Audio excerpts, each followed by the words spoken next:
오늘 들려드릴 사연은 정말 믿기 어려운 실화입니다. 어느 날 퇴근 후 집에 돌아왔더니 아내와 두 살배기 아들이 흔적도 없이 사라졌습니다. 경찰에 신고했더니 돌아온 답변은 더욱 충격적이었죠. 구독과 좋아요 눌러주시면 더 많은 이야기를 전해드릴 수 있습니다. 그날은 제 인생에서 가장 운이 좋은 날이라고 생각했습니다. 해외여행 중이었어요. 공항 면세점을 둘러보다가 지갑을 잃어버렸죠. 현금, 카드, 신분증까지 모두 들어있던 지갑이었습니다. 머리가 하얘졌어요. 혹시 이거 찾으시는 거 아니세요? 뒤에서 들려온 목소리에 돌아보니 단아한 인상의 여성이 제 지갑을 들고 서 있었습니다. 바로 서영이었죠. 하얀 블라우스에 정갈한 헤어스타일, 그리고 손에 들린 약사 가운이 눈에 들어왔습니다. 약국에서 일하는 분인가 보다 생각했어요. 정말 감사합니다. 어떻게 이걸...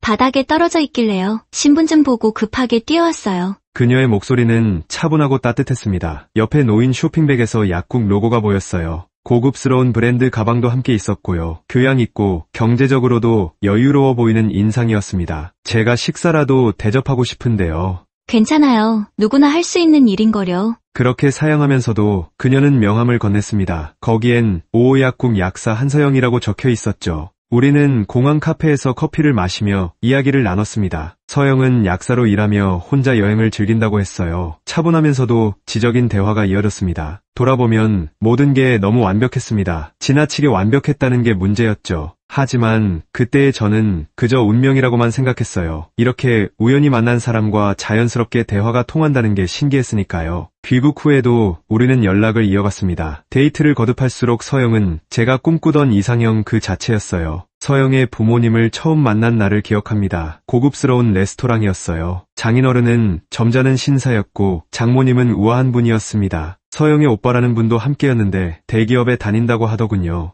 우리 서영이가 민석 씨 이야기를 참 많이 했어요. 좋은 인연 만나서 다행이에요. 결혼식은 화려했습니다. 서영 측 하객들이 훨씬 많았어요. 친척들도 많고 약사 동료들도 왔다고 했습니다. 모두들 서영 가족을 축하해 주었죠. 신혼집도 넓고 좋은 곳으로 구했습니다. 장인어른께서 목돈을 보태주셨거든요. 혼수도 풍성했습니다. 가전제품은 모두 최신형이었고 가구도 고급스러웠어요. 서영은 외제차까지 몰고 다녔습니다. 장인어른 선물이라고 하더군요. 저는 그저 감사할 따름이었습니다. 신혼생활은 꿈만 같았어요. 서영은 약국 일을 하면서도 집안일을 완벽하게 해냈습니다. 저녁마다 정갈한 식탁이 차려졌고 집은 항상 깨끗했죠. 제 와이셔츠도 늘 다림질이 되어 있었고요. 1년 후 아들 민준이가 태어났습니다. 출산 과정도 순조로웠어요. 서영은 출산 후에도 금방 회복했고 육아도 잘 해냈습니다. 저는 매일 아침 출근하면서 행복을 느꼈어요. 이보다 더 완벽한 가정이 어디 있을까 싶었죠. 어머니도 자주 놀러 오셨습니다. 손자를 보는 게 그렇게 즐거우실 수가 없었으시대요. 그런데 어머니는 가끔 이상한 말씀을 하셨습니다. 민서가 서영이가 참 좋은 애긴 한데 뭔가 좀 이상해. 뭐가 이상하신데요? 글쎄, 딱 집어 말은 못하겠는데 너무 완벽해서 그런가? 저는 그냥 웃어넘겼습니다. 어머니가 예민하신가 보다 생각했죠. 하지만 어머니의 육감은 틀리지 않았습니다. 어머니는 뭔가를 눈치채고 계셨던 거예요. 민준이가 두 돌이 되던 해였습니다. 장모님이 전화를 하셨어요.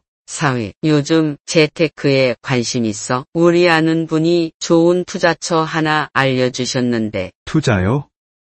부동산 관련인데 수익률이 아주 좋대. 우리도 좀 넣었어. 사위도 여유 있으면 한번 해보는 게 어때? 저는 솔깃했습니다. 장인어른 장모님이 직접 하신다는 투자라면 믿을 만하다고 생각했거든요. 그때 통장에 모아둔 돈이 좀 있었습니다. 부모님이 결혼 축의금으로 주신 돈도 있었고 제가 몇 년간 모은 돈도 있었죠. 얼마 정도 넣으면 될까요? 글쎄, 많이 넣을수록 수익도 많이 나오는 거지. 우린 한 5천 넣었어. 저는 3천만 원을 투자하기로 했습니다. 서영도 찬성했어요. 장모님이 서류를 가져다 주셨고 저는 도장을 찍었습니다. 그 서류가 어떤 의미인지도 모른 채로요. 그때부터였던 것 같습니다. 서영의 태도가 조금씩 달라지기 시작한 게 예전만큼 다정하지 않았어요. 전화통화도 자주 했는데 제가 다가가면 금방 끊곤 했습니다. 약국 일 때문이려니 했죠. 그날은 평범한 수요일이었습니다. 아침에 출근할 때만 해도 서영과 민준이는 현관까지 나와서 배웅해줬어요. 조심해서 다녀와요. 저녁에 봐요.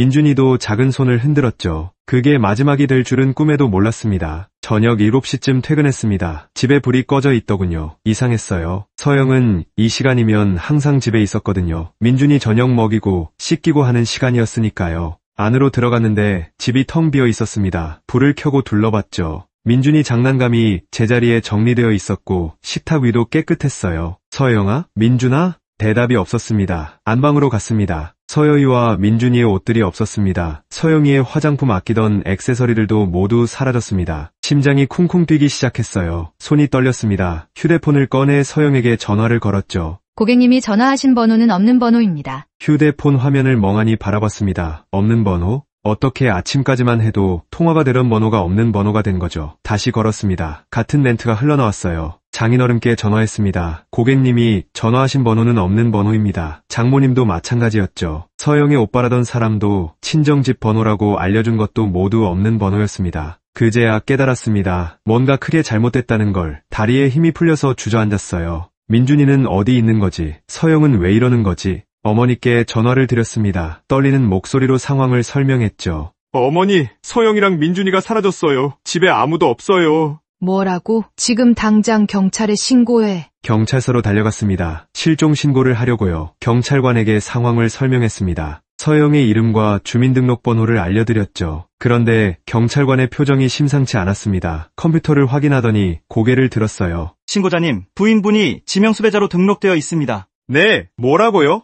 머리가 멍해졌습니다. 지명수배자, 제 아내가요? 경찰관은 화면을 돌려 보여줬습니다. 거기엔 서영의 사진과 함께 사기, 공문서 위조 등의 혐의가 적혀 있었어요. 결혼 사기, 보이스피싱 조직 연루, 공문서 위조 등 전과가 여러 건 있습니다. 진짜 이름도 한서영이 아닐 가능성이 높습니다. 심장이 멎는 것 같았습니다. 결혼 사기, 전과, 가짜 이름, 제가 3년 동안 함께 살았던 사람이 누구였던 거죠? 그럼 저희 아들은요? 민준이는 어디 있는 건데요? 일단 수사를 시작하겠습니다. 혹시 부인분 관련 서류나 증거물이 있으면 모두 가져오세요. 집으로 돌아왔습니다. 어머니가 먼저 와 계셨어요. 제 얼굴을 보시더니 눈물을 흘리셨습니다. 민서가 괜찮아? 어머니, 서영이가 사기꾼이래요. 지명수배자였대요. 어머니는 제 등을 토닥여 주셨습니다. 그리고는 집 안을 샅샅이 뒤지기 시작하셨어요. 증거를 찾아야 해. 서영이가 남긴 게 뭐가 있는지. 우리는 집 안 구석구석을 뒤렸습니다. 서영의 서류함을 열었어요. 거기엔 약사 면허증 사본이 있었습니다. 대학 졸업장도 있었고요. 하지만 어머니가 자세히 살펴보시더니 고개를 저으셨어요.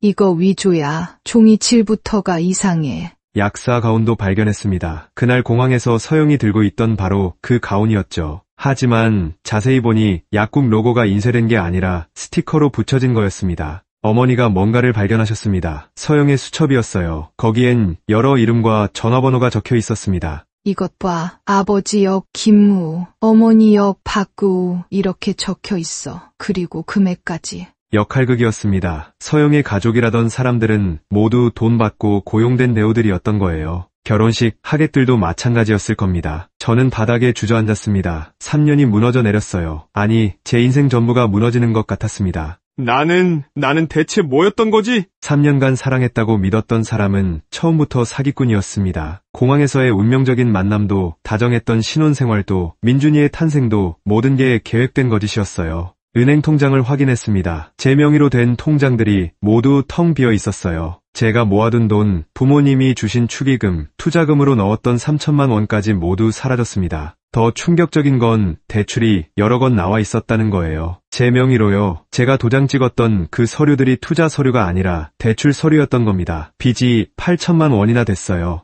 어머니가 제 어깨를 붙들었습니다. 민서가 정신 차려. 지금 중요한 건 민준이를 찾는 거야. 맞습니다. 민준이요. 제 아들 민준이. 그 아이만큼은 진짜였어요. 제가 매일 안아주고 재워주고 함께 놀아주던 아이. 그 아이는 지금 어디서 무얼 하고 있을까요? 어머니, 저 꼭 민준이 찾을 거예요. 그리고 서영이한테 똑같이 당하게 만들 거예요. 어머니는 고개를 끄덕이셨습니다. 그날부터 우리의 복수가 시작됐습니다. 경찰 수사는 더디게 진행됐습니다. 서영은 흔적을 남기지 않는데 능숙했거든요. 신분증도 위조였고 핸드폰도 대포폰이었으며 계좌도 타인 명의였습니다. CCTV를 추적해봤지만 서영은 카메라를 피해 다니는 것처럼 보였어요. 어머니와 저는 직접 움직이기 시작했습니다. 결혼식 사진 속 인물들을 하나하나 추적했죠. 어머니는 결혼식장에 연락해서 그날 예식 영상을 받아냈어요. 민서가 이 사람들 얼굴을 잘 봐. 연기하는 사람들이니까 어딘가에 있을 거야. 우리는 엑스트라 배우 커뮤니티를 뒤졌습니다. SNS도 뒤지고 연극 소모임도 찾아다녔어요. 한 달 동안 거의 잠도 못 자고 찾아다녔습니다. 그러던 어느 날 어머니가 한 사람을 찾아냈습니다. 결혼식 때 서영이 오빠 역할을 했던 남자였어요. 카페에서 아르바이트를 하고 있더군요. 저 사람이야, 틀림없어. 우리는 그 카페를 지켜봤습니다. 퇴근 시간을 확인하고 그의 동선을 파악했어요. 그리고 어느 날 밤 그의 퇴근길을 가로막았습니다. 김준혁 씨죠? 그는 깜짝 놀라며 뒤로 물러났습니다. 한서영을 아는지 묻자 그의 얼굴이 하얗게 질렸어요. 알고 있다는 증거였죠. 그는 입술을 깨물었습니다. 부인할 수 없다는 걸 아는 눈빛이었어요. 50만 원 받았어요. 그냥 하루 행사 도와주는 줄 알았어요. 사기인 줄은 몰랐습니다. 지금이라도 진실을 밝히면 처벌이 가벼워질 겁니다. 증언해주세요. 그는 한참을 망설였습니다. 그리고는 고개를 끄덕였어요. 김준혁은 우리에게 많은 정보를 줬습니다. 서영의 진짜 이름이 이미선이라는 것, 그녀가 속한 사기 조직이 있다는 것, 그리고 제가 5번째 피해자라는 것까지요. 듣고 있으니 분노가 치밀었습니다. 제가 얼마나 철저하게 계획된 피해자였는지 알게 됐으니까요. 공항에서의 만남도 우연이 아니었습니다. 서영은 제 출국 일정을 미리 알고 있었고 일부러 지갑을 떨어뜨리게 만들었던 거예요. 김준혁의 도움으로 우리는 다른 배우들도 찾아낼 수 있었습니다. 장인어른 역할을 했던 사람, 장모님 역할을 했던 사람, 모두 김준혁처럼 큰돈을 받고 하루 이틀 연기를 한 사람들이었어요. 어머니는 이들의 증언을 모두 녹음했습니다. 그리고 경찰에 제출했죠. 이번엔 경찰도 적극적으로 움직였어요. 조직적인 결혼 사기 사건이라는 게 명확해졌으니까요. 한편 저는 서영이 남긴 물건들을 분석했습니다. 위조된 졸업장의 일련 번호를 추적했더니 위조 서류를 만드는 업자를 찾을 수 있었어요. 그 업자는 서영에게 여러 종류의 위조 서류를 만들어줬다고 했습니다. 증거는 쌓여갔습니다. 위조 서류, 대포폰 구입 내역, 가짜 가족들의 증언, 그리고 제 통장에서 돈이 빠져나간 기록들. 모든 게 서영의 범죄를 증명하는 자료였어요. 어머니가 결정적인 증거를 찾아냈습니다. 서영이 쓰던 노트북이었어요. 버리지 않고 장롱 깊숙이 숨겨뒀더군요. 전문가에게 맡겨 복구했더니 놀라운 내용이 나왔습니다. 메신저 대화 내역이었어요. 서영이 조직 동료들과 주고받은 대화였죠. 타깃 선정 완료, 30대 초반, 금융권 근무, 부모님 자산 있음, 예상 수익 1억, 결혼식 준비 완료, 하객 50명 섭외, 배우비 총 2천만 원 소요. 하나하나 이뤄내려가는데 눈물이 났습니다. 제 인생이 그들에게는 그저 하나의 프로젝트였던 거예요. 하지만 이 대화 내역의 마지막에서 저는 뜻밖의 사실을 알게 됐습니다. 조직원 중 한 명이 서영에게 민준이의 거취에 대해 물었고 서영이 아이는 그냥 보육원에 맡기면 된다고 답한 내용이었습니다. 아이를 이용해 사기치는 도구로 생각했을 뿐 한 번도 자신의 아이라고 생각하지 않았던 것입니다. 저는 더 이상 슬퍼할 겨를이 없었습니다. 이 증거를 가지고 서영의 조직을 뿌리 뽑아야 했고 무엇보다 민준이를 찾아야 했습니다. 어머니와 저는 모든 증거를 경찰에 넘겼고 곧 서영을 포함한 조직원 전체에 대한 전국적인 검거 작전이 시작되었습니다. 며칠 뒤 서영은 은신처에서 경찰에게 체포되었습니다. 제 통장을 털어 해외로 도피하려던 참이었죠. 다행히 민준이도 무사히 발견되었습니다. 서영이 잠시 맡겨뒀던 지방의 숙소에서였습니다.